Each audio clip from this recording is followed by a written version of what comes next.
Voilà, bonjour. Je vais lancer des pistes de réflexion à chacun de nos invités, en ciblant chaque fois une personnalité de façon... Je pose une question et puis le reste viendra naturellement d'un échange, d'un dialogue entre vous et nos invités. Sinon, j'ai une série de pistes de réflexion qui nous permettront de dégager un espace de discussion. Et la première question, c'est la première piste de réflexion, le premier thème, c'est à Victor Burgin que j'aurais voulu l'adresser. Dans la foulée de cette rentrée académique, j'ai été sollicité pour écrire 2 articles, dont un qui était un entretien avec Marc-Emmanuel Mélon, qui est donc chargé de cours dans le département Arts et Sciences de la Communication, et qui me rappelait une anecdote. Au début des années 90, me dit-il, me raconte-t-il, il y a cette proposition d'inviter les frères Dardenne à donner cours à l'université, quelques heures de cours à l'université, et Marc se souvient que ça n'a pas été possible. Un professeur de philosophie, aujourd'hui décédé, signale-t-il bien, donc on ne vexe personne, s'était vraiment opposé à cette démarche. La vidéo à l'université, ce n'était pas possible. 20 ans après, notre université honore Bill Violin, Victor Burgin. L'eau a coulé sous les ponts. Il y a quelque chose qui a changé. La place qui est accordée aujourd'hui à l'étude de l'image, à la recherche, à l'enseignement sur l'image est devenue importante. Il y a quelque chose qui a changé dans les modalités d'une façon générale. Est-ce qu'on peut avoir votre avis, votre vision de cette évolution, Victor Burgin? Ok. Guy Debord l'a bien dit, il y a longtemps, nous sommes une société du spectacle. Tout passe par l'image. Tout. Rien n'échappe à l'emprise de l'image. Nous ne sommes pas des individus qui regardent l'image. Nous sommes des individus formés en tant qu'individus par l'image. Donc, les conséquences sur le plan politique sont bien évidentes. Pour être bref, il faut simplement, même caricaturalement,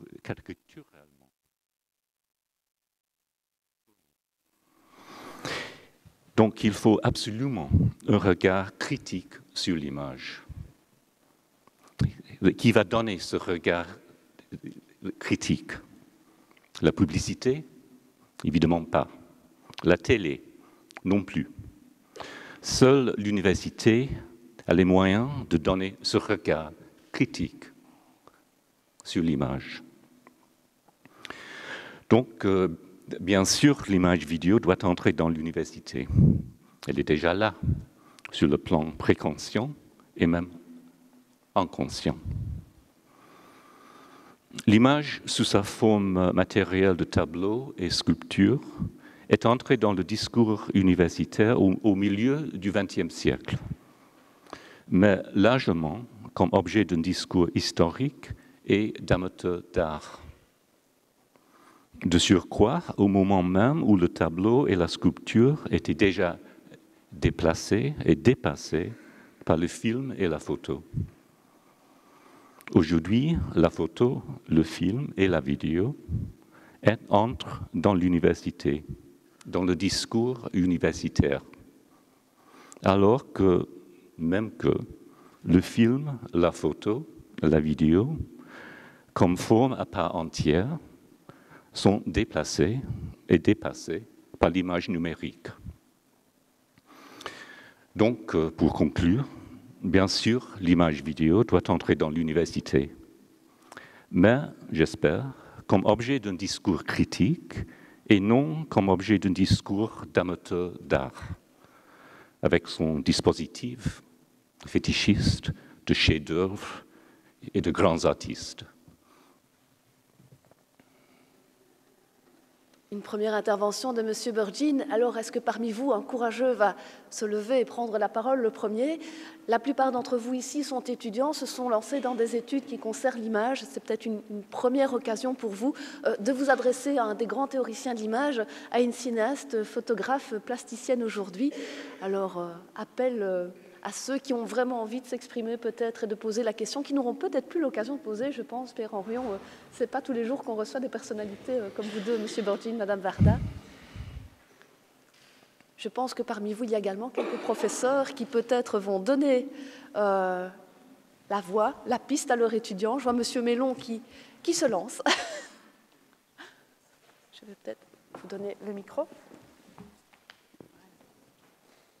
Je voulais juste demander à Victor Borgin, vous êtes professeur à l'Université de Londres et en même temps artiste. Vous menez les deux carrières simultanément. Vous êtes à la fois théoricien de l'image, vous avez écrit des ouvrages qui sont très connus en tous les cas dans les milieux universitaires, notamment un ouvrage célèbre sur la photographie. Comment justement pouvez-vous décrire ce passage, à vous, à titre personnel bien sûr, ce passage entre la théorie et la pratique? Dans quelle mesure la théorie a-t-elle alimenter votre pratique artistique et surtout peut-être, dans quelle mesure votre pratique artistique vous a-t-elle permis de réfléchir autrement au statut de l'image aujourd'hui?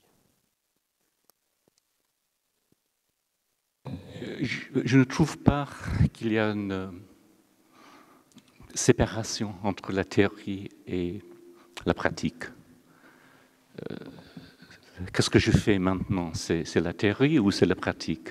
Pour pratiquer, il faut avoir des théories. Donc, il faut avoir des idées. Donc, le choix n'est pas entre avoir la théorie ou travailler sans théorie. Il n'y a pas de choix. Je bégaye toujours en français. Le choix est entre être conscient des idées, des théories qu'on a, ou être inconscient.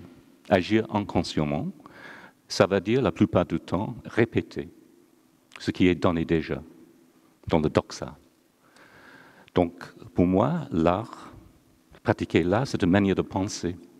C'est une manière de penser critiquement face à l'histoire, envers le monde, face au monde. Donc, je ne trouve pas qu'il y a une différence de manière d'agir. C'est plutôt une idéologie philosophique qui a débuté, je crois, au XVIIIe siècle, avec l'idée que le discours théorique, c'est quelque chose qui appartient au discours, au texte, la parole, et il y a ailleurs, il y a cet espace visuel, purement visuel, où tout se passe comme par une magie. C'est une espèce de mysticisme que, encore une fois, je n'accepte pas. Donc il faut commencer absolument, à l'université particulièrement, il faut commencer par rejeter cette idéologie de la séparation entre la pratique et la théorie. L'idée qu'on peut pratiquer sans théorie, c'est fausse. Je ne sais pas si Mme Varda veut réagir à ça, l'idée que l'on peut pratiquer sans la théorie, ou si elle est plus dans une démarche instinctive, alimentée par son inconscient, ses rêveries. Pardon, Agnès. Agnès, je suis un peu perplexe parce que je suis en face d'universitaires et ce que vous dites concerne vraiment justement une réflexion qui peut se faire à l'université par des gens dont c'est le métier de réfléchir, de penser, de transmettre, de trouver ce que vous appelez des théories.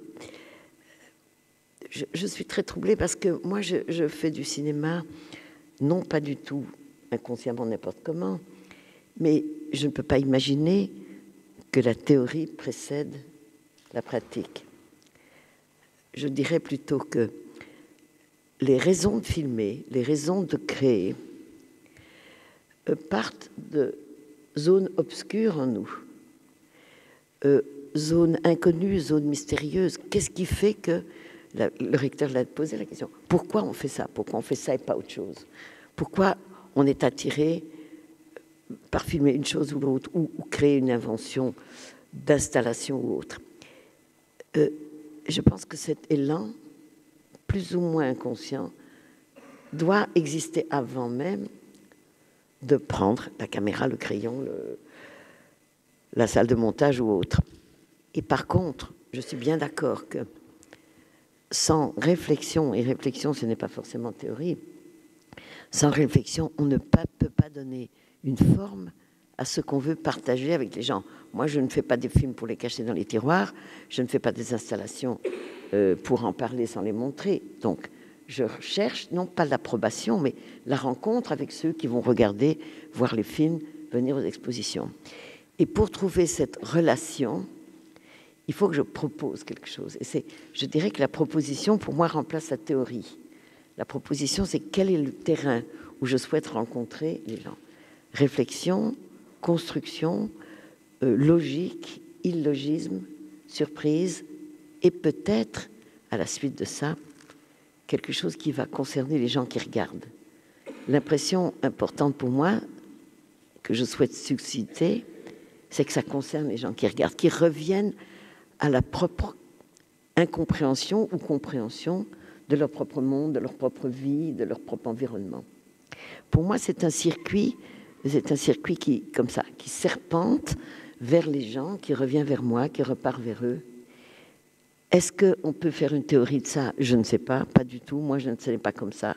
Par contre, je passe des semaines à la salle de montage pour que ce que j'ai amassé et réfléchi à filmer prenne une forme, un sens et une fluidité apparemment agréable, parce que j'essaye que ce ne soit pas casse-pied, et que dans ce flot, ce flux de propositions, les gens qui regardent puissent eux-mêmes mettre en place leur propre réflexion, décalage, et voire évidemment critique de ce que représente une société et comment nous la représentons.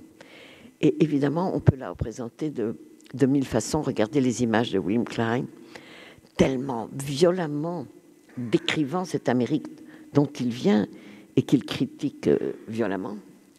Et ces images qui l'intéressent sur la boxe, le Mr. Freedom, qui est une espèce de monstre comme ça. Regardez ce qu'il a fait. Quand on connaît ses livres de photographie, comment il a attrapé dans la rue tout ce qui représente des affrontements entre les gens. Bon. Moi, je suis très admirative de ça, mais je ne sais pas faire ça. Je ne sais pas le faire. Je ne souhaite pas le faire.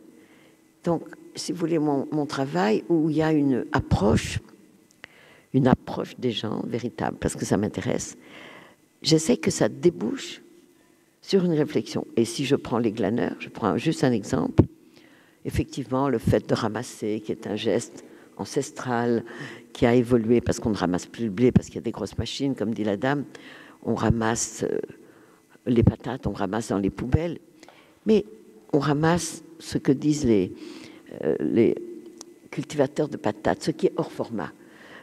Quand ils disent, vous savez, tout ce qui est trop petit, trop gros, etc., hors format. Et si vous voulez que peu à peu, un film sur le ramassage des déchets amène à une réflexion sur le format de la société. Et c'est tout ce que cette fabrique de produits nous explique, que tout ce qui est hors format ne peut pas être vendu, renvoie à tous les gens qui sont hors format, à tous les gens qui sont sans papier, à tous les gens qui ne font pas les choses comme les autres.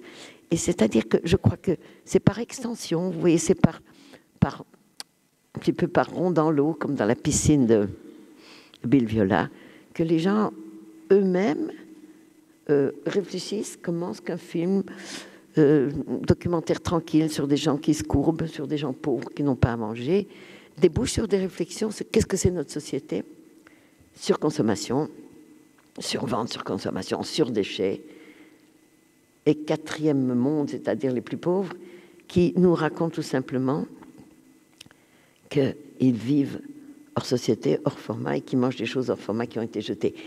C'est en ça que la réflexion, pour moi, découle tout doucement. Mais ce n'est pas une théorie, je vais faire un film sur la société de consommation. Non, je suis tout à fait d'accord avec vous.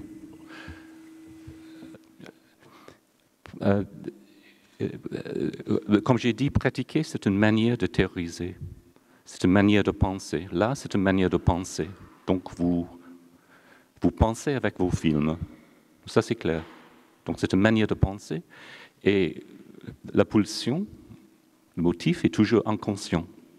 Ça, c'est clair. C'est vrai, je suis tout à fait d'accord. Mais la question était une question qui concerne l'université et la place de l'objet vidéo, film, dans l'université. Et c'est à cette question que j'ai répondu, en disant que pour moi, dans l'université, dans le cadre universitaire, l'objet doit être l'objet d'un discours critique, pas l'objet d'un discours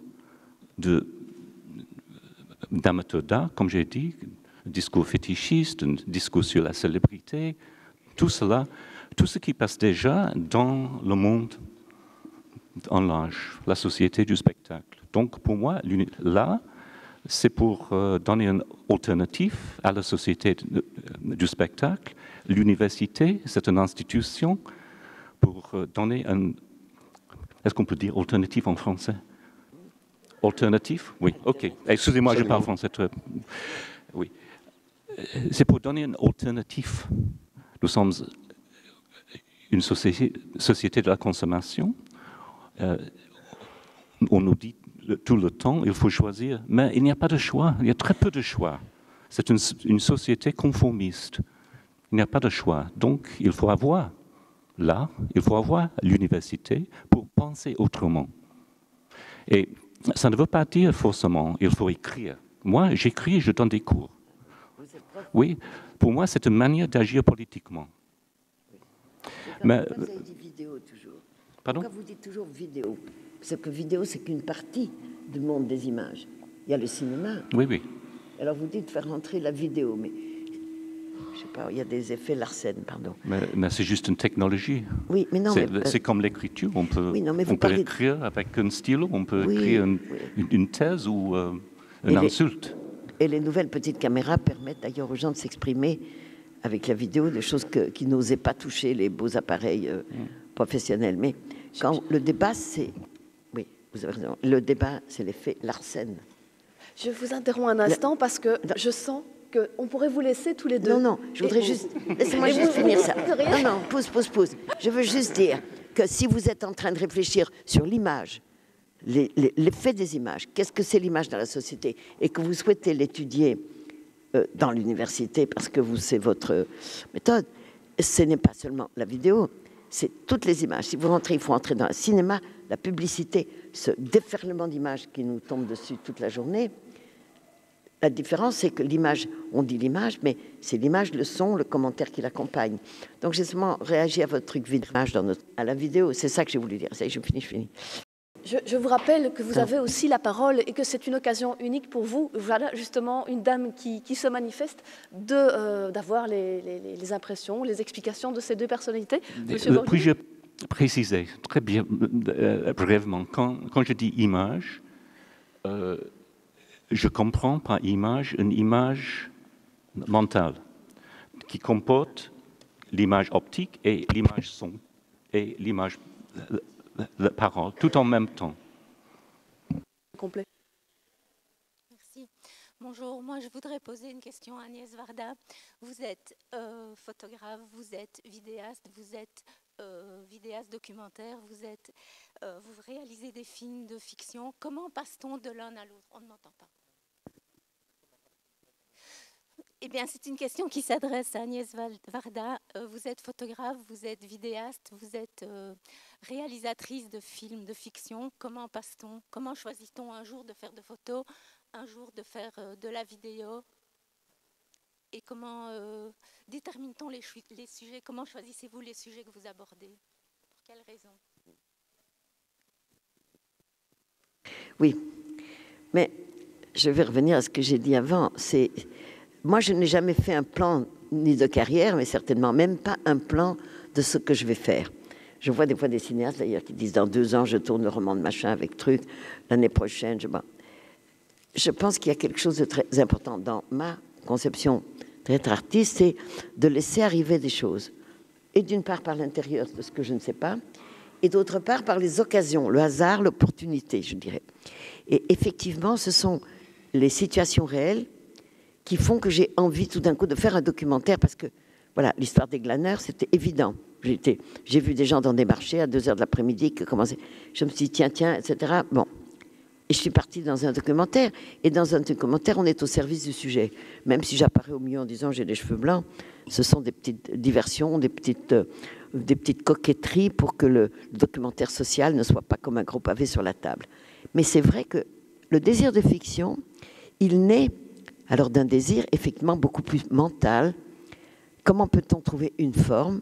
Ça a été le cas pour Saint-Antoine Illois, une forme cinématographique avec des acteurs, des figurants, des gens, pour raconter qu'est-ce que c'est ce désir de liberté, d'errance, comment une fille, et comment est-ce qu'on va montrer le comportement d'une fille qui veut être seule et qui dit « je veux être libre, je marche sur la route ». Bon, ça a l'air très théorique comme ça de le dire, mais ça m'intéressait de faire en fiction parce qu'alors vous pouvez, avec une certaine minutie, mettre en place des situations, les proposer, alors comme pourrait faire un écrivain qui veut écrire ou un type qui fait une pièce de théâtre, comment cinématographiquement, si je mets une personne qui part comme ça, une autre qui part comme ça, si je fais un travelling de droite à gauche et 13 travelling de droite à gauche, c'est-à-dire tout à fait structuré, comment je vais raconter ça? Comment est-ce que je vais avoir une forme, justement une forme préparée, structurée, dans laquelle éventuellement un peu d'improvisation, un peu des vrais gens vont rentrer. Donc la raison de faire est différente. Et donc quand je commence un travail de fiction, c'est effectivement parce que je veux trouver une forme qui corresponde à ce que je veux raconter, mais que je vais la relativement contrôler. Je vais jouer l'auteur, presque le démiurge. Tandis que quand je fais du documentaire, c'est parce qu'une situation où des gens m'ont interpellé tellement que je vais essayer de les mettre en valeur, de les mettre en situation, de prendre le meilleur de ce qu'ils ont dit pour faire passer ce qui est leur réalité à des personnes dans les salles ou ailleurs qui vont capter leur réalité à travers, je suis un peu l'intermédiaire. Je me fais un intermédiaire à moitié discrète, à moitié pas discrète, mais une intermédiaire pour que vous, je vais vous faire rencontrer ce glaneur, je vais vous faire rencontrer cette paysanne qui pour moi est émouvante parce que quand elle se rappelle qu'il ramassait du blé avec sa famille, elle fait le geste, elle prend son tablier, elle ramasse des petits bouts de bois dégoûtants qui sont sur le bord de la route. Elle les ramasse comme ça. C'est-à-dire l'image mentale, le souvenir violent qu'elle a de ramasser le blé, elle ramasse des bouts de bois. Pour moi, c'est là où dans le documentaire, les gens font des gestes et ont un comportement qui pour moi est magnifique et qui passe. Je crois que quand on voit ça, on se dit, tiens, voilà comment le souvenir prend la forme qu'elle ramasse du bout de bois et moi je filme cette femme. Si tu veux, c'est un relais de souvenirs, de choses qui ont compté dans sa vie. Et qu'est-ce que ça voulait dire de ramasser du blé en groupe? Toute cette idée qu'autrefois, ces actions se faisaient en groupe, on le voit ça dans les peintures, elle le raconte, et que maintenant, on voit des petits glaneurs tout seuls dans la campagne. Alors, c'est toujours, je reviens à dire que des images volées, ça et là, racontent quelque chose, que les gens sont rentrés dans une solitude terrible, ce qui n'était pas le cas, même dans la même pauvreté, 50 ans avant, 100 ans avant, la pauvreté était vécue autrement. Et donc, c'est ça que je crois qui passe dans le public. Alors, quand vous me dites pourquoi je passe du documentaire à la fiction, bien, c'est un peu les situations qui se mettent en place, ou un désir de film qui se met en place dans ma tête, ou un désir d'installation. Vous avez vu Les Veuves. On peut dire, sentimentalement, c'est triste d'être veuve, le monde est plein de veuves. Ok. Mais quelle forme j'ai essayé de trouver à ces veuves? C'est une forme où, dans le spectacle, il y ait des veuves sur la plage qui tournent et qu'il y ait des petits écrans et que vous soyez obligé de prendre un casque pour écouter chaque veuve. Comment la communication passe, ne passe pas. Comment, en changeant de chaise et en prenant un casque, vous allez écouter une seule personne. Est-ce que dans la société de cinéma et de vidéo et de télévision, on a cette impression quelquefois d'être tout seul avec la personne? Bon, donc c'est une proposition les installations, c'est encore un autre travail. Une proposition aux gens qui vont venir. Est-ce qu'ils ont envie d'écouter personne à personne, comme des phone call, ou personne to personne? Est-ce qu'ils ont envie de ça? Ou est-ce qu'ils ont envie d'un spectacle qu'on partage dans une salle avec 200 personnes. Bon, moi, je me pose des questions sur la représentation de l'image, la circulation de l'image entre ceux qui les font et ceux qui les reçoivent. Et c'est aussi important que le contenu. Écoutez, the medium is the message, on a entendu ça depuis un petit moment. Et comment est-ce que ça circule, comment ça fait de l'effet, et est-ce que cet effet est important pour une société de spectacle, mais est-ce que dans ces spectacles, ils peuvent trouver à se nourrir? Bon, moi, je vais au cinéma, je vais voir des œuvres, je veux nourrir mon esprit, mon âme, ma curiosité. Est-ce qu'on peut proposer des choses où les gens consomment autre chose que acheter ou manger, ou comme ça? Alors, pour répondre à votre question, c'est toute ma vie qui est en jeu. Vous comprenez comment j'ai abordé les possibilités de faire un film, l'énorme recherche de l'argent, qui est une énergie extraordinaire, qu'on est obligé de fournir. Et est-ce qu'il y a un rapport, cette énergie à chercher de l'argent pour faire quelque chose, faire une fiction ou faire un documentaire? C'est un système d'être cinéaste quand on tourne ou quand on ne tourne pas. D'être artiste tout le temps, mais ça veut dire aussi, est-ce que je peux avoir de l'argent? Ça fait partie de cette vie. Donc c'est une vie d'artiste, plus qu'une vie de théoricienne. Je n'ai jamais enseigné, je ne fais jamais de cours, je ne fais jamais de conférences, je fais toujours des réponses aux questions du public. C'est tout un programme. J'ai l'impression que vous êtes théoricienne, quand même. Que je suis théoricienne.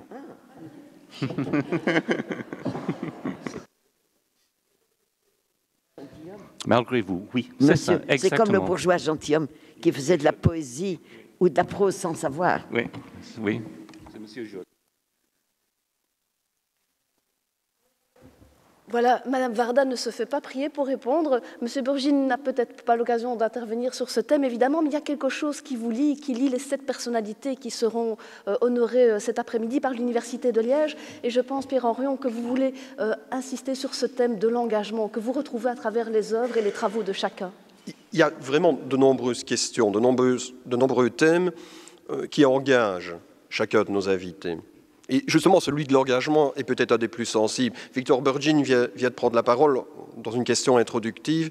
Il insiste sur le rôle sociétal de l'image, de ceux qui interrogent l'image, du pouvoir de l'image en mouvement à interroger la société. William Clay va arriver, vous l'avez vu dans les extraits, mais qui êtes-vous, Polymagou? Il passe au vitriol, le milieu de la haute couture parisienne.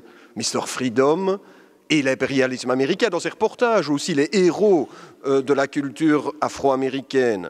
Cassius Clay, Little Richard, Eldridge Cleaver, Black Panthers, thème qui est partagé par Agnès Varda.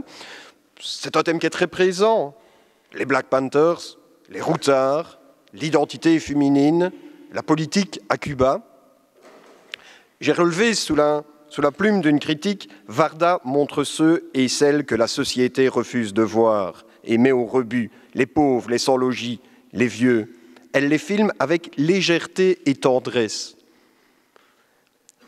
Quel est votre avis sur cette question de l'engagement, Agnès Varda? Peut-être à un moment où on a l'impression qu'une série de producteurs d'images, peut-être dominants dans les masses médias, se caractérise peut-être par un certain désengagement?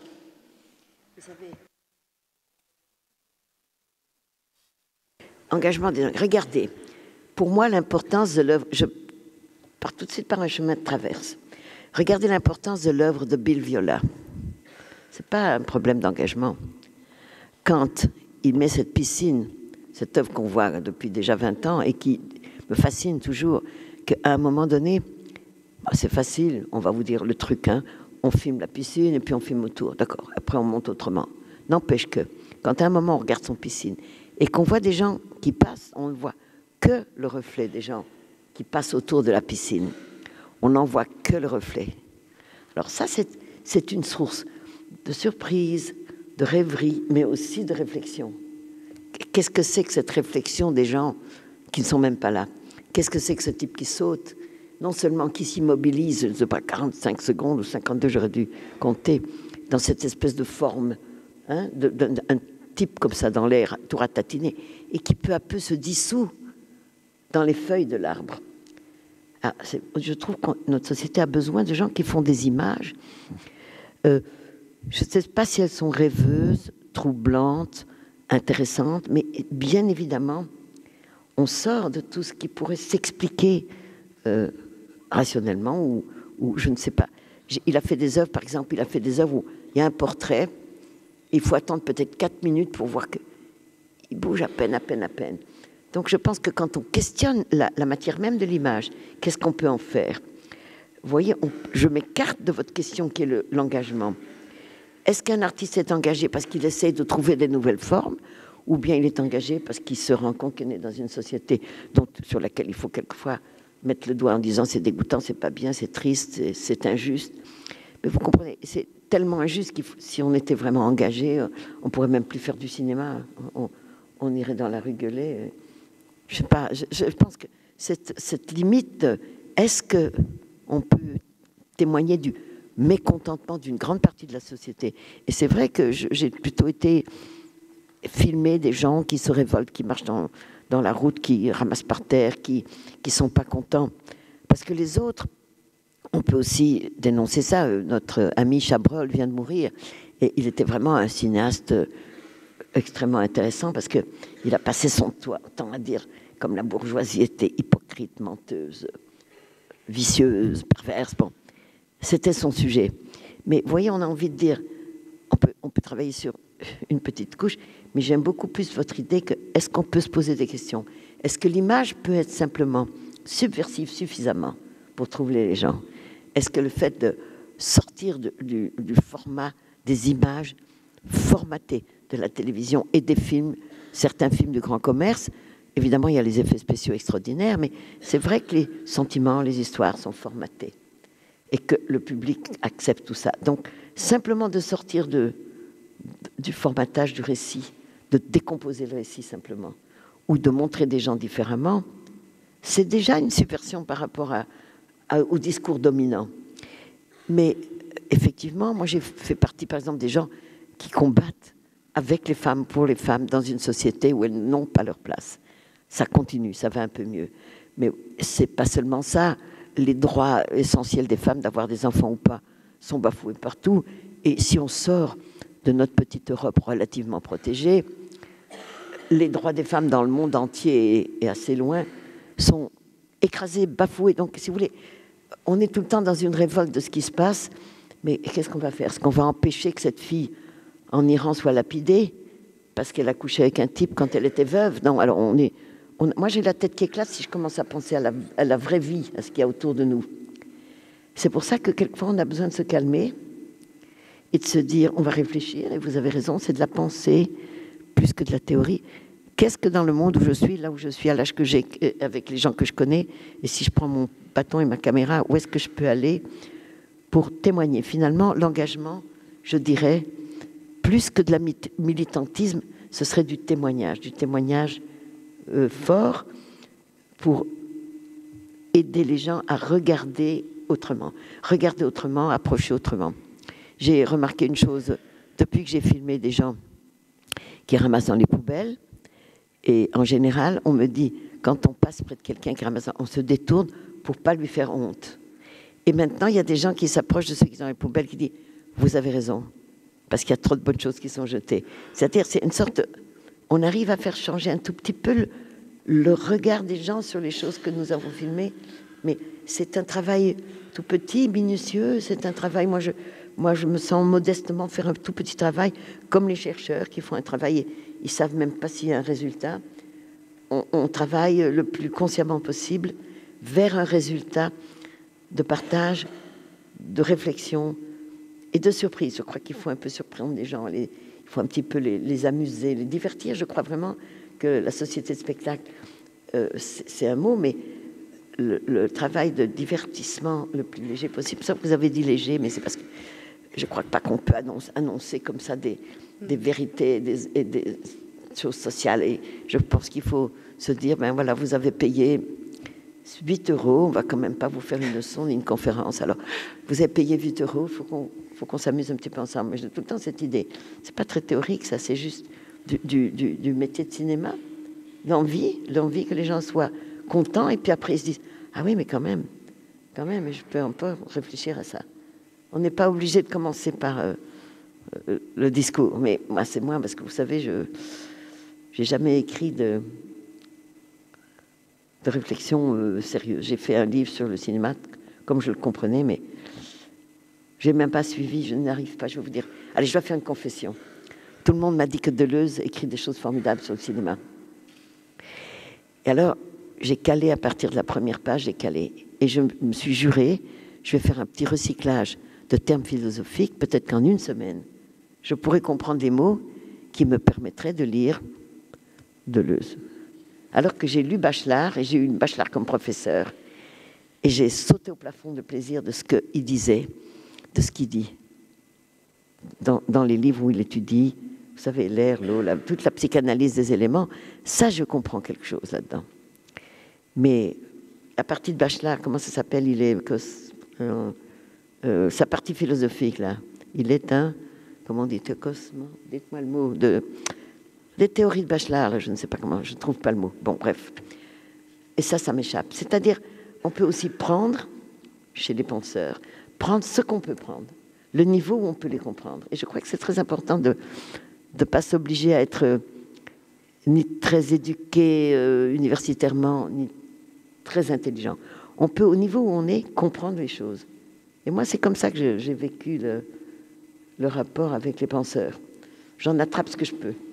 Madame Varda, je vous interromps parce qu'en fait, je comprends que vous réalisiez des films parce que vous avez une telle volonté, une telle envie de vous exprimer qu'on ne peut pas s'empêcher de vous écouter.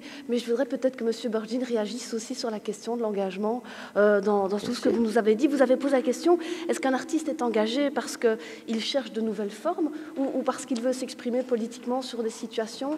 M. Burgin n'a pas la même approche que vous puisqu'il n'a pas le même travail. Il est théoricien, il n'est pas cinéaste ni photographe. Enfin, c'est d'abord la théorie qu'il travaille au départ. Pour vous, l'engagement, qu'est-ce que ça représente et comment est-ce que vous le traduisez dans vos actes, vos pensées, vos réflexions, vos ouvrages? L'engagement, comme artiste, c'est presque pas la peine. Quand je descends dans la rue pour manifester, est-ce que je suis artiste? Non, je suis citoyen. Si je refuse de traverser une ligne de grève, est-ce que je suis artiste? Non, je suis citoyen. Comme prof à l'université, quand je bats pour des choses à l'université, pour la démocratie, dans les années 60 et 70, pour une représentation comment dire, égale de femmes, des Noirs dans l'université. Comment on agit comme ça, politiquement? Est-ce que je suis artiste? Non. Non, je suis prof. Donc l'engagement, c'est dans ma vie de citoyen, dans ma vie de prof. Et ailleurs. Partout, c'est une des leçons primaires du féminisme. Il y a une politique de la cuisine. Donc, la politique, c'est partout. L'engagement, c'est partout. Ce qu'on peut faire comme artiste, c'est pratiquement rien.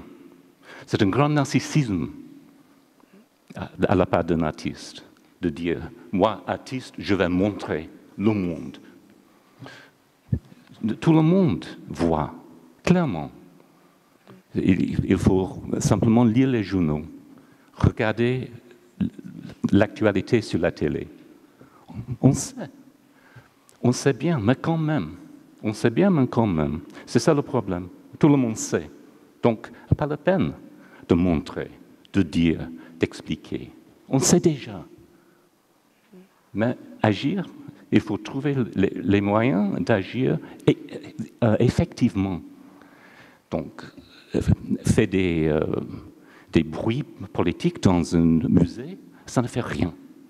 Pour moi, à mon avis.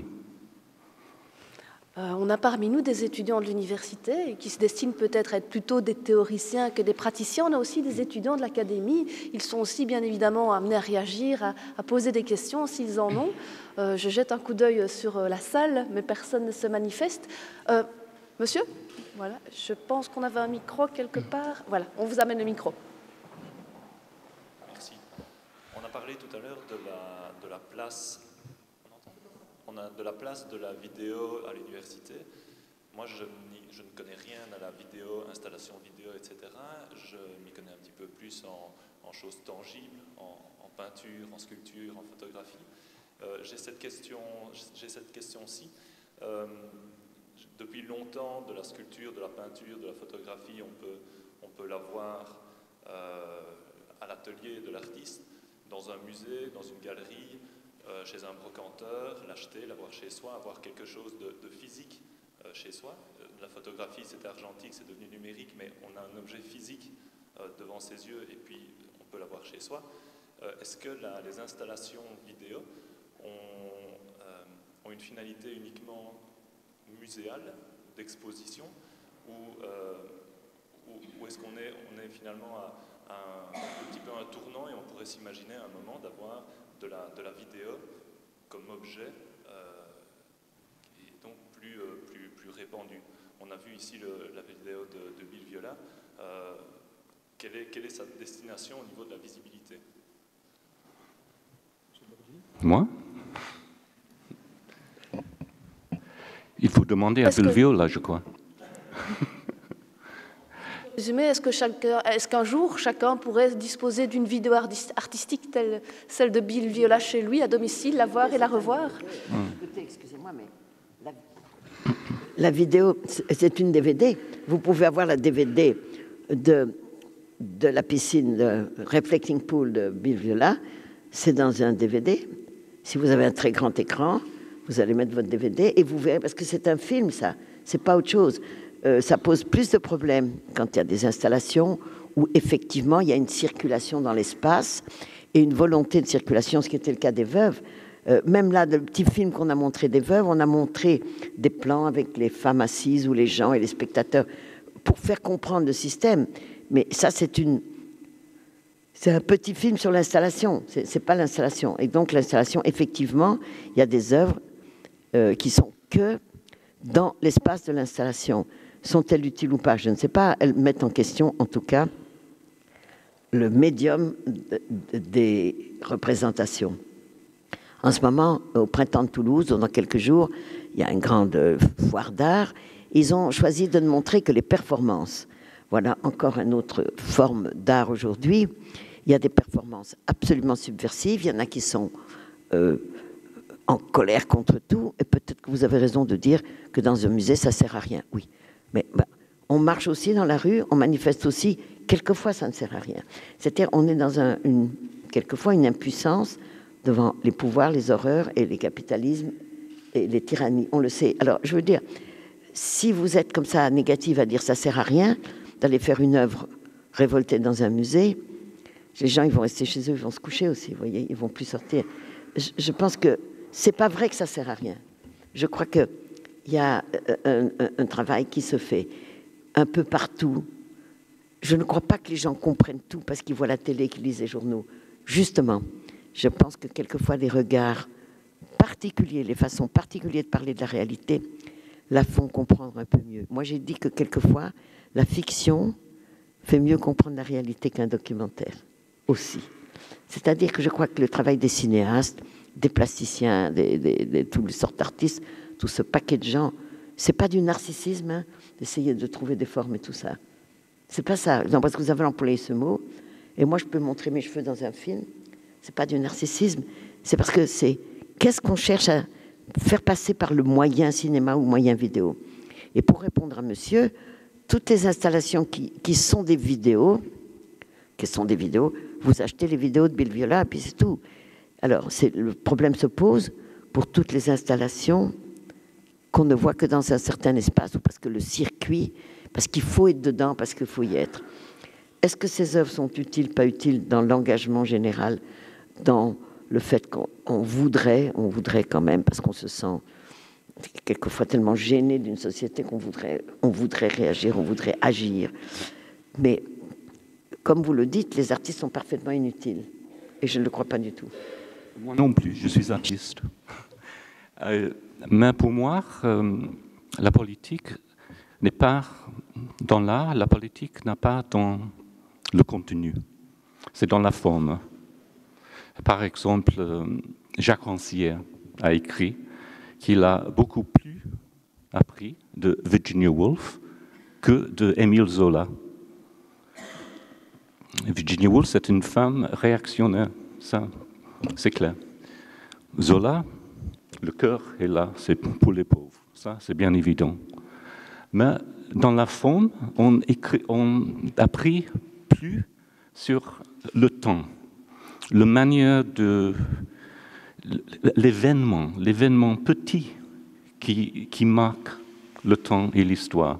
C'est dans la forme, c'est une manière d'apprécier le monde à travers la forme. Le contenu, ça ne m'intéresse pas beaucoup. Le contenu, c'est pour l'actualité. Mais c'est dans la forme que j'agis politiquement comme artiste. Autrement, quand je parle des contenus, j'agis comme prof. Ça, c'est différent. Donc, comme Agnès a dit il y a quelques minutes, on essaie, comme artiste, d'échapper les formats, les clichés, les manières figées de voir, les manières figées de comprendre, le formatage, c'est le mot que vous avez utilisé, je crois. Donc, essayer d'échapper, de sortir de ce formatage qui est partout dans les médias, c'est ça la responsabilité politique de l'artiste. Ce n'est pas montrer des contenus. Les contenus, je sais déjà ce que c'est. Qu'un autre de nos éditeurs souhaite intervenir, soit pour poser une question, exprimer une réflexion. Je jette un petit coup d'œil. Pierre, vous voulez peut-être passer à un autre thème? Un thème qui est tout à fait connexe à ce que Agnès et M. Burgin viennent de dire. De nouveau, un point qui réunit nos invités, c'est la transdisciplinarité. Agnès Varda, vous êtes une vieille cinéaste et une jeune plasticienne, vous l'avez dit vous-même. William Clay photographie comme il filme comme il photographie, il fait de la publicité, du graphisme, de la peinture, vous l'avez vu, des films, des reportages, des fictions. Il y a vraiment un très grand décloisonnement chez Victor Burgin. Aussi, vous êtes à la fois théoricien, artiste, et comme artiste, vous pouvez utiliser les médiums qui servent votre propos, votre installation. Ça correspond au décloisonnement qu'on connaît tous des pratiques artistiques dans la seconde moitié du XXe siècle. Ce n'est pas vraiment quelque chose d'exceptionnel ou de remarquable, on sait tous cela. Mais j'aurais voulu interroger Victor Burgin sur la question suivante, qui est celle de la transdisciplinarité des influences que vos recherches peuvent avoir, que les travaux d'Agnès peuvent avoir. Ce sont des travaux qui ont une portée masse médiatique relative par rapport aux grands opérateurs masse médiatiques, la publicité, la propagande, les films à très gros budget, mais des recherches comme celles que vous avez tous les deux menées, comme celles que William Clay a menées, ont bien entendu une influence, un impact sur la discipline que vous exercez, sur des disciplines proches, connexes, éloignées, voire tout à fait étrangères. Et pour moi, c'est un élément important. Pour reprendre un exemple qui est souvent cité, qui implique Agnès Varda, on sait que les hommes de cinéma français qui travaillaient dans un certain cinéma indépendant dans les années 50 et dans les années 60 ont eu une influence énorme sur les hommes de cinéma américains de la fin des années 60 et dans les années 70. Martin Scorsese, Brian De Palma en ont suffisamment témoigné et qui ont des portées masse médiatiques beaucoup plus importantes. Et pour moi, c'est une question très importante dans le sens où il y a un foisonnement terrible de l'image. Depuis les écrans géants accrochés au mur de nos villes jusqu'à votre dernier smartphone, les images sont partout. Il y a un foisonnement de l'image qui nous laisserait peut-être penser que le rôle traditionnel de créateur d'images échappe à l'artiste, qu'il est dévolu à quelques publicitaires, propagandistes, graphistes au mieux. Ce sur quoi j'aurais voulu entendre M. Burgin, il me semble que des travaux comme ceux que vous menez, leurs produits sont certes destinés à être injectés dans le jeu des avant-gardes que vous exposez dans de grands musées, Agnès Varda aussi, mais ils ont aussi une influence, ils sont aussi distillés dans des médium beaucoup plus populaire par des opérateurs beaucoup plus médiatiques. Il y a une espèce d'effet secondaire sur toutes sortes de recherches, mais qui touchent beaucoup plus le grand public. Il n'y a jamais une seule œuvre. Donc, ce que je fais une réponse aux invitations de faire quelque chose quelque part. Donc, avec ce morceau, La Petite Maison, c'était une invitation de travailler dans une maison bâtie par Schindler à Los Angeles. L'année dernière, je travaillais au Vieux Charité, l'Hôtel Dieu de Toulouse, et je travaillais sur l'histoire de ce lieu. J'ai fait une installation sonore et vidéo qui prend en compte l'espace comme espace, expérience de l'espace, et l'histoire en même temps. Les filles de service qui a soigné des malades. Donc, j'ai fait cela pour cet endroit. En ce moment, je travaille à Istanbul sur ce que j'ai fait. Il faut dire que sur le plan politique, il y a pas mal de choses se passent en ce moment sur le plan politique en Turquie. Mais une petite chose, c'est tous les bords du Bosphore sont de plus en plus couverts de béton. Des grands hôtels bâtis souvent illégalement grâce à la corruption. Et un bâtiment qui était érigé en 1947, un très beau coffee house. Comment dire coffee house en anglais? Café en turc. Coffee house. Comme Starbucks. Non, un café, simplement, un café. Un beau café qui est un mélange des influences ottomanes traditionnelles et le modernisme des années 40, qui était rasé pour que l'hôtel, Swiss Hotel, puisse prendre place. Donc, il y avait une espèce d'utopie républicaine, démocratique, traditionnelle, qui mélange toutes les influences démocratiques en turc, mais toutes les traditions aussi, dans un cadre moderne,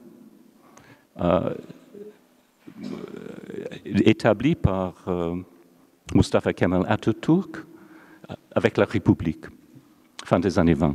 Donc c'était quelque chose d'exceptionnel et très beau, avec un beau jardin, avec une vue sur le Bosphore. Et maintenant, c'est rasé pour que cet monstre peut prendre place. Un monstre, c'est célébration du capitalisme. Donc, j'ai commandé un modèle en 3D basé sur une recherche sur tous ces vieux photos du café, et on a cherché partout pour trouver des dessins, et on a reconstruit dans un espace virtuel le café, le jardin, le vue.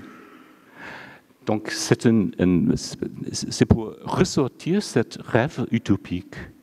Et moi, je peux traverser le jardin, je peux voler avec une caméra virtuelle. Et pour moi, la question aujourd'hui brûlante, c'est quoi une caméra aujourd'hui? Pour moi, c'est une caméra virtuelle qu'on bouge dans un espace virtuel.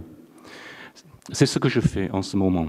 Tout ça pour dire que je fais une intervention sur place, très précis, très spécifique. Après, peut-être on va montrer un morceau dans une salle comme ça, mais ce n'est pas la même chose, ce n'est pas le travail. Donc, il y a un autre travail. Et peut-être après, le travail, c'est un discours. C'est un discours théorique, politique sur l'œuvre.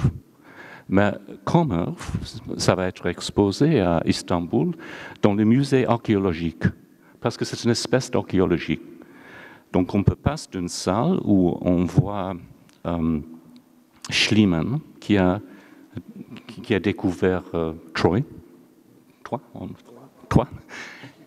Schliemann. Et, oui, et sa femme. Oui, attention. Oui, mea culpa. Merci. Oui, c'est vrai, c'est toujours vrai. Ouais. On passe de cette découverte à un autre découvert, le découvert plus récemment du café, maintenant rasé par Swiss Hotels. Donc, c'est une manière d'agir politiquement, formellement, artistiquement, émotionnellement, inconsciemment, tout en même temps, sur un lieu, dans un contexte précis. Mais je ne fais pas des généralités sur la vie et la politique, parce que les généralités sont pour la publicité, sont pour la télé, je trouve. Exemple d'archéologie contemporaine, et ça doit vous intéresser. Pierre-Henri, on s'est peut-être éloigné un peu de la question de l'interdisciplinarité telle que vous la posiez au départ. Je peux peut-être renvoyer cette question vers Agnès Varda. J'ai cité l'exemple des célébrités du cinéma américain, avec beaucoup de qualité, mais ils ont plusieurs fois témoigné de l'influence que vos contemporains à la fin des années 50 et dans les années 60, ceux qu'on a appelés la nouvelle vague, je sais bien qu'on vous y associe et que ça vous fait de temps en temps réagir. Il y a donc une influence de vos recherches qui étaient fort indépendantes sur un cinéma beaucoup plus... Je voulais dire que je suis la grand-mère de la nouvelle vague. Je suis la grand-mère de la nouvelle vague. Voilà. Il ne faut pas m'enlever ça. C'est pas Agnès, Pierre. C'est quoi votre vision de cette influence d'une pratique, on va dire, indépendante sur une pratique qui est une pratique là, qui a de très grands moyens, c'est les grosses machines. C'est absolument vrai et étonnant que les petits films, on peut dire, faits avec 4 sous, avec une envie de liberté, plus même que de thématique, Godard, Truffaut, tout ça, et je dis grand-mère parce que moi j'ai commencé en 54, mais Demy, Chabrol, tous ces gens-là, René, Marquer, qui sont des gens maintenant pas tout jeunes, c'est vrai que nos travaux qui étaient très spontanés, il s'agissait de casser les formes de récit, de casser le matériel différent, de tourner en lumière du jour, dans des décors naturels, des choses qui ont l'air comme ça, simplement réalistes. Cette émergence, cette incroyable floraison de cinéastes comme ça, de 58 à 70, il est vrai, parce qu'ils l'ont dit, que les jeunes cinéastes américains, George Lucas, tout ça, moi je me rappelle de George Lucas, j'étais à l'université du USC, il montrait son film d'école, son film de sortie d'école. Quand Godard et moi, on était déjà des petits champions du nouveau cinéma. À part que Godard, alors je vais vous dire une chose drôle, à propos des conférences comme ça, j'y repense souvent. Godard qui était toujours drôle et un petit peu révolté de tout. On est tous les deux comme ça à la table, il y a tous les étudiants du USC, dans lesquels il y avait Spielberg, George Lucas et tout ça. Et quand on posait des questions à Godard, il disait « Réponds pour moi, ça m'embête ». Non, c'est pour expliquer qu'on n'était pas plus sérieux que ça. On a fait tout ce cinéma. Et puis, effectivement, moi je dois dire que Claude 5 à 7, j'avais quand même une recherche très, très spécifique sur le temps, la durée. Je ne sais pas si vous connaissez ce film, mais sur la durée réelle, la durée du temps, la durée du tournage et la durée du récit et le temps réel, la géographie réelle. C'est-à-dire que moi, je me suis posé des questions, pas seulement de forme, même si vous dites que le contenu, on s'en fout. Une femme qui a peur de mourir de cancer, peut-être qu'on s'en fout. Mais la façon dont je l'ai filmé, je m'en foutais pas, c'était très précis. Et je pense que ces films-là ont impressionné les jeunes Américains, mais aussi les jeunes Polonais. C'est comme ça qu'il y a eu la nouvelle vague polonaise, la nouvelle vague allemande, le cinema novo de Brésilien. Disons qu'on a été un petit détonateur de tous ces talents qui n'attendaient qu'à trouver des idées, des formes, des façons de faire le cinéma dans leur pays. Donc, on a... je ne pense pas pas qu'on pensait lancer quelque chose, et quand on a appelé ça la nouvelle vague pour simplifier, ce sont les cinéastes. Mais il n'y a aucun rapport entre le travail de Truffaut et le mien, et Coppola et Scorsese, tous ces gens. Ils ont fait un cinéma qui, dans le système américain, ils ont réussi à faire des films qui, effectivement, sont devenus le cinéma dominant partout. Mais ils disent gentiment qu'ils ont été impressionnés, influencés pour nous, mais ça n'a aucune importance. On a pu être influencé par quelque chose ou autre chose. Je veux dire, je pense qu'il n'y a aucune fierté à avoir de ça, aucune, rien du tout. C'est comme ça. Historiquement, ce sont des tranches de cinéastes qui ont apparu à droite à gauche. Et maintenant, il y a un nouveau cinéma aussi. Il y a surtout un cinéma dont on parle moins parce qu'il est occulté. C'est le cinéma expérimental. Le cinéma, alors complètement alternatif et marginal, qui aboutit à certaines vidéos qu'on voit dans les musées. Mais il y a des tas de cinéastes dont on ne parle pas assez. Des types comme Paulet, qui a fait un travail très important, dont personne ne parle. Je pourrais vous en citer énormément. Il y a des gens en France comme Nicole Brenez, ou de ça, qui essayent de tracer et de ne pas complètement enterrer ces gens qui font un travail marginal. C'est vrai que dans la forme, dans la perversion de la forme, j'allais dire, et dans une autre façon d'utiliser le récit, dans la déconstruction du récit, on fait un petit peu avancer le langage. Mais non, votre sujet ici, c'est ce langage, comment il peut être traité à l'université. Moi, j'en sais rien. Moi, je sais qu'il y a des professeurs de cinéma qui parlent de mes films. Je ne sais pas très bien comment ils en parlent. Je sais qu'il y a des colloques. Ils essayent de sortir, je ne sais pas, pour pouvoir en parler à leurs étudiants. Mais moi, je suis très étonnée, je suis très épatée que ça arrive. Je ne rentre pas dans je ne rentre pas dans le jeu de théoriser moi-même, voilà. Parce que je n'ai pas la formation pour ça. C'est pas mon goût non plus. J'aime mieux aller me promener dans un jardin quelquefois. Vous protestez trop, je trouve. Vous êtes ancien étudiant de bachelor et je trouve que vous théorisez très bien et tout le temps. Je vais pas faire, j'ai pas de confession à faire. Je n'ai passé aucun examen de ma vie, sauf le baccalauréat. Et avec Bachelard, que j'ai écouté, impressionné comme tout, je n'ai jamais osé lui parler. Je n'ai jamais remis un devoir. Donc je ne suis pas une étudiante. J'étais un oiseau qui allait de branche en branche, piquer des choses que je pouvais piquer. Et Bachelard, c'est vrai, je le dis toujours, m'a accompagné toute ma vie. Parce que ce qui se passe avec l'enseignement, et ça les professeurs le savent et les étudiants aussi, il y a une espèce d'osmose. Moi j'ai appris de Bachelard et je peux dire que je n'ai pas vraiment lu ses livres et que je n'ai pas fait de devoir, que je ne lui ai pas parlé. La pensée, il y a deux vieux, plus vieux que moi, qui m'ont accompagné, c'est Bachelard et Nathalie Sarraute.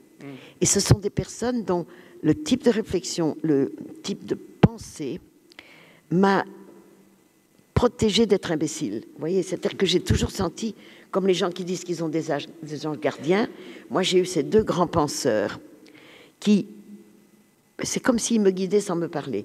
Alors je ne veux pas faire la bizarre, mais je pense qu'il y a un enseignement qui traverse la lecture et la compréhension et l'explication. Et cet enseignement-là, qui relève peut-être du mystère, il y en a peut-être un autre aussi, c'est Buñuel, c'est un autre vieux qui m'a impressionné au point que je me dis que, enfin, comme les enfants disent, vous savez un peu, j'aimerais qu'ils trouvent bien ce que je fais. Oui, oui. Voilà. Oui, oui, exactement. Et ça veut dire que leur pensée me guide comme un rempart, mais pour pas tomber dans autre chose. Si je pense simplement, j'aimais beaucoup Nathalie Sarraute, je parlais souvent avec elle, elle théorisait pas, elle buvait des petits vodkas en fumant, mais ses livres et la recherche qu'elle a faite, c'est incroyable façon de déconstruire la logique de la compréhension, un peu comme James aussi, enfin bon, bien d'autres, bien sûr, mais disons que je prends elle parce que c'est ma référence de littérature. Buñuel, ma référence de cinéma, et Bachelard, ma référence de pensée. Mais on n'est pas obligé de comprendre vraiment ce qu'ils ont fait. On sait que leur recherche est quelque chose de si subtil que si on essaye d'attraper la subtilité de ça, peut-être qu'on va en redonner un peu de fruits, je ne sais pas comment dire. C'est pour ça que c'est vrai que j'ai des grands maîtres, mais je ne les ai pas compris très bien. Mais ça ne fait rien. Mais c'est ça pour moi, la théorie, c'est pour faire avec, simplement. Ça n'explique rien, on ne comprend rien, mais on peut faire avec. Et c'est ça que vous faites, je trouve. Donc, si on laisse tomber le mot théorie, nous sommes d'accord sur tout.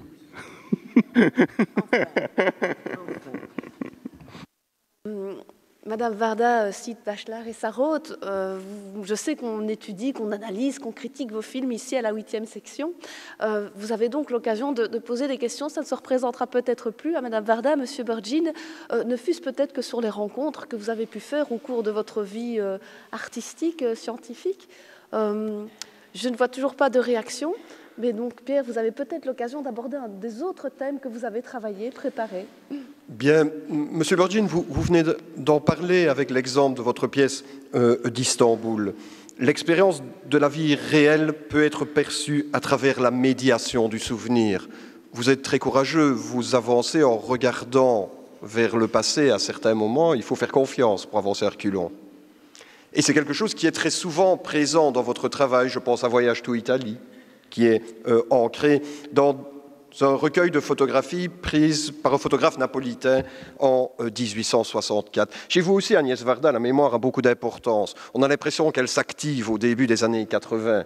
Hier, le cinéma Sauvenière projetait les plages d'Agnès, collage joyeusement hétéroclite, je cite, quelque peu décousu, à l'image de la mémoire qui s'étiole au fil des ans et revient par bribes. Je trouvais que c'était très juste par rapport à ce film très beau aussi. C'est une évolution dans votre travail. Vous allez peut-être me contredire, mais on revoit une série de films, et puis à un moment, la mémoire devient importante, principale, peut-être. Pouvez-vous nous parler un peu de votre relation à la mémoire, à un travail de mémoire? Écoutez, on évolue dans les rapports avec le présent. Moi, j'aime vraiment le présent, je vis vraiment dans le présent. Mais c'est évidemment que ça m'a commencé à m'attaquer vers 50 ans. J'ai commencé à sentir qu'il y avait des choses passées. Et effectivement, la mémoire que je perds doucement, c'est-à-dire ce qu'on appelle perdre la mémoire, est en train de m'attaquer. Et j'ai compris que ce n'est pas grave non plus. Par exemple, encore une fois, référence Buñuel. Buñuel, il dit « À bas les commémorations, vive l'oubli ». Voilà, une bonne base déjà pour ne pas souffrir. Mais pour ne pas souffrir cet après-midi et pour ne pas souffrir de perdre la mémoire. Et peut-être que c'est très beau de perdre la mémoire. Mais donc, quand j'ai fait ce film sur ma vie, mais surtout sur mes rencontres, sur les autres, hein, sur ceux qui ont fait ma vie, je me disais, c'est déjà ça de pris sur l'ennemi. Ce qui est dans les plages d'Agnès, c'est déjà pas oublié. Peut-être que l'année prochaine, je n'aurais pas pu faire ce film, mais déjà maintenant, il y a des choses dont je ne me souviens pas. Donc, le problème de ma mémoire, c'est ma vie, mais travailler la mémoire dans des films, dans des choses, c'est une façon de rendre les gens présents. Et ça, c'est ça. Et c'est-à-dire comment on peut faire que des souvenirs, en les présentant, en trouvant une forme à ces souvenirs, deviennent une sorte d'animation de la journée où vous les racontez. Donc moi, je ne suis pas pour dire... je n'ai pas de nostalgie, pas du tout, du passé ou des choses. Je peux avoir de la mélancolie comme tout le monde, parce que Nevermore et tout ça, et tout ça. Mais est-ce qu'on pouvait faire un film, et c'était mon propos, est-ce qu'on pouvait faire un film où l'effet miroir se détournait complètement? Je l'ai raconté 50 fois.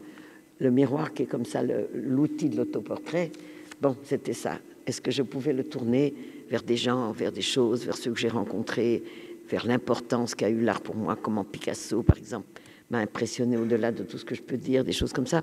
Est-ce qu'on peut raconter ça, un parcours? Est-ce qu'on peut raconter un parcours comme si c'était une fiction, alors que c'est effectivement un documentaire parfaitement hybride? Donc, est-ce que la mémoire joue? Oui, je pense que la mémoire et le manque de mémoire sont des moteurs extrêmement intéressants pour se lancer sur des pistes qui deviennent de la matière de présent et surtout de la matière de cinéma. Parce que la matière de vidéo, la matière de cinéma, c'est ça sur quoi on travaille. Comment est-ce qu'on va... Vous avez raison, vous avez été inspiré parce qu'on vous a fait venir au bord du Bosphore. Moi, c'est très souvent quelque part qu'on m'invite. J'ai été invité dans une orangerie à Cologne. Et dans l'orangerie, j'ai montré ces vidéos avec des patates. Il y avait 700 kilos de patates par terre. Et ça me plaisait beaucoup d'être dans un endroit où on avait cultivé autour et alentour. Il y a quelque chose dans le lieu même, la forme du lieu, sa lumière. Par exemple, j'étais invitée à la Fondation Cartier. Et quand Jean Dez m'a dit que je pouvais avoir le rez-de-chaussée, c'est un bâtiment de Jean Nouvel, où il y a des lumières de tous les côtés absolument. Lumière, j'ai pensé cinéma, et j'ai fabriqué une maison, on la voit dans les plages d'Agnès un peu, j'ai fabriqué une structure de maison en métal, mais tout, les murs, les plafonds, tout c'est de la pellicule d'un film, d'une copie de film. J'ai pris un film qui avait été un échec, donc j'avais un tas de copies. Il y a 3500 mètres de pellicule, avec lesquels, comme ça, on les a tendus en bande. Et en fait, à l'arrivée, c'est ça le cinéma, c'est de la lumière qui traverse des images qu'on a filmées. C'est la description même du cinéma. Vous prenez une image et vous mettez de la lumière et ça fait du cinéma s'il y a 24 images à la seconde. Donc, c'est l'occasion d'avoir cette lumière extraordinaire dans le rez-de-chaussée de Jean Nouvel qui m'a donné l'idée de cette chose et qui est devenue en 3e degré ma maison de cinéma. J'ai dit, moi j'habite là-dedans, moi tout simplement. Donc, je pense que, pour appeler l'inspiration, elle est vraiment programmée par la lumière des lieux où on va, leur forme, la demande, la proposition, la saison. Et moi, ça me plaît beaucoup, ça. C'est pour ça que c'est difficile de parler d'inspiration, de motivation et tout ça. Heureusement, on est dans la vie de ce qui nous arrive, de là où on nous invite et de ce qu'on nous propose et du lieu qu'on nous propose. Et c'est quand vous avez dit Istanbul, moi j'ai repensé à ma petite maison de cinéma dans la lumière de l'architecture de Jean Nouvel. Et je n'aurais peut-être pas inventé cette cabane de cinéma si j'avais pas été invitée à exposer là. Virgin, sur cette question de la mémoire. Le passé n'existe pas. Il n'y a pas de passé. Seul le présent existe. Mais la mémoire insiste. Seule la mémoire insiste. Et pour être vraiment dans le présent, il faut inévitablement être dans la mémoire. Et pour moi, entre autres choses, quand je travaille comme artiste, c'est une manière de constater, c'est une manière de prendre en compte le lieu où je suis, et c'est un lieu imprégné par le passé. Et ça existe aussi, ça insiste dans l'existence. Le passé n'a pas d'existence, c'est bien évident, il n'y a pas d'existence matérielle du passé. C'est passé. Mais le mémoire fait partie du présent. Le mémoire n'est pas passé. Je souffre des mémoires. Je souffre physiquement, psychiquement des mémoires. C'est une souffrance présente. C'est maintenant. C'est pas passé. Ça vous souffre de votre mémoire ou de la mémoire en général? Les deux. Mon capitaine. Mémoire historique des événements du passé et évidemment ma propre vie passée. Mais quand vous dites qu'il n'y a pas de forme de la mémoire, mais par exemple les objets, ils ont eu une vie. Pourquoi beaucoup de gens aiment aller dans les puces et dans les choses comme ça? C'est pas tellement pour acheter moins cher, c'est parce qu'on trouve comme ça un verre, alors on sait qu'il a été comme ça dans 3 ou 4 maisons. Moi j'adore acheter un tabouret et je me dis combien de gens ont été sur ce tabouret. Moi je trouve que les objets du passé, c'est pas pour collectionner des beaux meubles et comme ça. Quand vous achetez quelque chose ou même des habits de seconde main, ils ont une mémoire de ceux qui les ont portés, de ceux qui ont eu ça chez eux. Et moi, j'aime assez bien cette idée que vous dites le passé n'existe pas. Il existe historiquement. Il existe surtout dans cette transmission des idées, des pensées, des gens qui ressemblent. Vous dites que le passé n'existe pas, mais si un enfant ressemble à son grand-père, comment vous dites que le passé n'existe pas? Le passé est dans la figure de cet enfant. Donc moi, je crois que le passé existe tout le temps, qu'il est en train de fourmiller en nous comme des petites sources qui deviennent des choses vraies. Moi, je crois que c'est pas d'être passéiste, mais le passé existe complètement, il nous nourrit tout le temps. C'est ça que je voudrais dire, mais je m'explique mal en français. C'est juste pour dire que le passé est présent. Ah, oui. C'est présent dans votre exemple, dans les objets avec des traces. des traces dans les objets. Et les mémoires, les associations que les objets provoquent. Donc c'est juste pour dire que le passé est présent. C'est tout. C'est pas passé. Je pense que M. Burdine, dans ses interventions, titille un peu Mme Varda, essaye de la faire réagir. En tout cas, c'est comme ça qu'elle a l'air de le recevoir. La discussion entre eux va continuer, à mon avis, cet après-midi et lors du dîner qui va précéder la remise des insignes de Dr honoris causa. On arrive tout doucement vers la fin de cette rencontre. Donc, si quelqu'un souhaite encore s'exprimer ou poser une question, c'est le moment. Je regarde vers la salle. Je pense que vous exprimez beaucoup de choses et que tous ceux qui les reçoivent vous en sont reconnaissants, mais manifestement, ils ne se décident pas à réagir. Alors, Pierre Henrion a une dernière intervention à faire peut-être sur un thème précis qui concerne justement le public que vous avez, la manière dont votre travail est reçu, ou la manière dont vous travaillez sur la façon dont votre travail est reçu. Agnès Varda, vous avez dit que si vous avez fait du cinéma, c'est pour vous montrer vos films, pour qu'il y ait un public.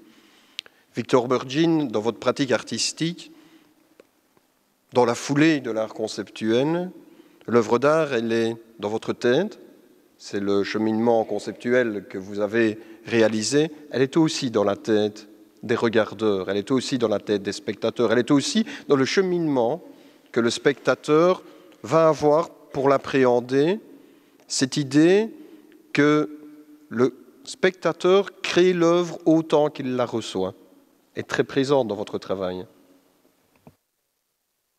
Oui, c'est ça que je cherche. Je ne fais pas quelque chose pour être consommé. J'essaie de faire une œuvre ouverte, je ne sais jamais en français, si c'est une fille ou un garçon,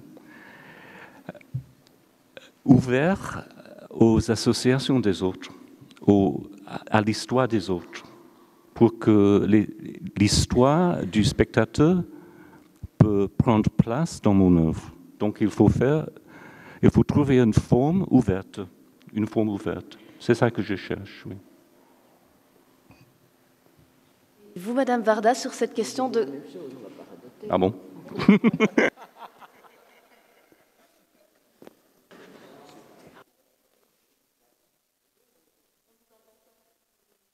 J'ai dit la même chose tout à l'heure, que je souhaite que les spectateurs prennent pour eux ce qu'on leur propose. C'est pas qu'ils doivent pleurer avec Cléo, c'est que dans les interstices qui existent dans les films, ils doivent exister comme personnes spectatrices concernées et non pas comme un paquet, si vous voulez. Pour moi, chaque spectateur doit prendre pour sa propre vie les éventuelles émotions, surprises, compréhension, et ça doit rentrer. On ne le dit pas de la même façon, mais justement, quand je dis qu'on souhaite avoir du public, c'est pas qu'on veut avoir 2000 ou 250 personnes. La question, c'est qu'on veut que ça les concerne.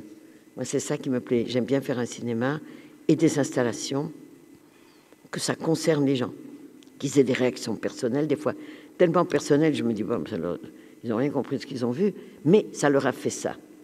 Ça a mis en route de la pensée, de l'émotion, éventuellement des souvenirs, ce que vous appelez les associations. Vous vouliez dire les associations d'idées, qui est ce truc qui fait que ça glisse d'un objet qui fait penser à autre chose, Et ça revient aux gens, parce que je l'ai dit avant, en disant si ça peut les aider eux-mêmes à comprendre le mystère de ce qui est autour d'eux et leur propre vie, puisqu'on est tous quand même dans une espèce de brouillard, et par moments, il y a des lueurs, il y a des clairières. Je pense que les œuvres des autres, moi, quand je vois un film, c'est ça aussi. Les œuvres des autres m'aident un peu à débroussailler. On peut comprendre comme ça, on peut formater comme ça, on peut déformater comme ça. Et en cassant les récits, effectivement, on sort du ronron de « il est mort, qui l'a tué », ah oui, j'ai trouvé qui l'a tué, qui est la base de très bons films policiers, je dois dire. Mais c'est autre chose qu'on peut dire, On a un exemple, évidemment, avec Citizen Kane. Pourquoi ce petit objet, ce mot que personne ne comprend, refait remonter tout un truc. Bon, le syndrome de Rosebud existe dans beaucoup de films, mais il faut aller encore beaucoup plus loin dans la déconstruction de la relique d'une vie. Et c'est vrai, vous avez dit que le récit de ma vie est décousu, je sais pas qu'ils ont dit déconcertant, décousu et décousu, je sais pas quoi. je suis tout à fait d'accord, ça n'a aucune importance. La chronologie n'a aucune importance. La logique n'est pas forcément ce qui rend mieux compte d'un récit qui a sa logique. Donc je pense qu'on est d'accord, pas avec les mêmes mots et pas avec les mêmes œuvres, puisque moi j'ai fait 50 ans de cinéma et seulement 7 ans d'œuvres conceptuelles. Mais je m'amuse beaucoup de penser, j'ai aussi été photographe, et j'ai aussi, quand j'étais jeune, pour gagner ma vie, photographié des mariages, les mariés, les gens autour, et les enfants, et les paquets. Et après, pendant que les gens faisaient le repas et buvaient le champagne, on venait présenter les photos. Comme ils étaient à moitié sous, ils achetaient les photos très chères. Donc, j'ai absolument connu tout ce qui peut être la relation liée à l'image, parce que c'est l'image, ça aussi. C'était leur propre image mise en valeur qu'ils achetaient. Moi, je me disais, c'est moi qui leur fabrique leurs images de mariage. J'étais très fière de faire ça. Et après, ils les gardent. Donc, à tous les niveaux, ça c'est le niveau 0, mais presque niveau 1, jusqu'aux images qu'on fait et qu'on fait ou qu'on défait, ou qu'on présente d'une certaine façon, particulièrement les veuves, c'est parce que on cherche à ce que les gens réagissent pour eux-mêmes. Voilà, à ce qui nous a fait réagir. C'est un ricochet. Un ricochet, c'est exactement ça. Vous savez, la pierre qu'on rentre dans l'eau, elle fait tic, tic, tic, tic, et elle ricochet. Et ça me plaît bien qu'on fait un travail de ricochetteur. Ricochetteur, c'est le mot de la fin. Voilà. Ça vous va? Vous êtes d'accord d'être ricochetteur avec moi? Absolument. On est d'accord. On est 2 ricochetteurs déjà. Parfait. Bien, je pense que l'on peut mettre fin à cette séance enrichissante. Merci à tous les deux. Merci surtout à vous, Victor Burgin, de vous être livré à l'expérience en français, qui n'est pas votre langue maternelle, puisque vous êtes en britannique, anglais. Donc, merci à vous d'avoir assisté à cette rencontre et d'y avoir participé à votre manière. Merci beaucoup, Pierre Henrion, et aussi à tous ceux qui ont participé à la réalisation des médias qui vous ont été proposés en introduction. Voilà, il ne me reste plus qu'à vous souhaiter une bonne fin de journée et à vous souhaiter une bonne cérémonie de remise des insignes de docteur honoris causa. Merci.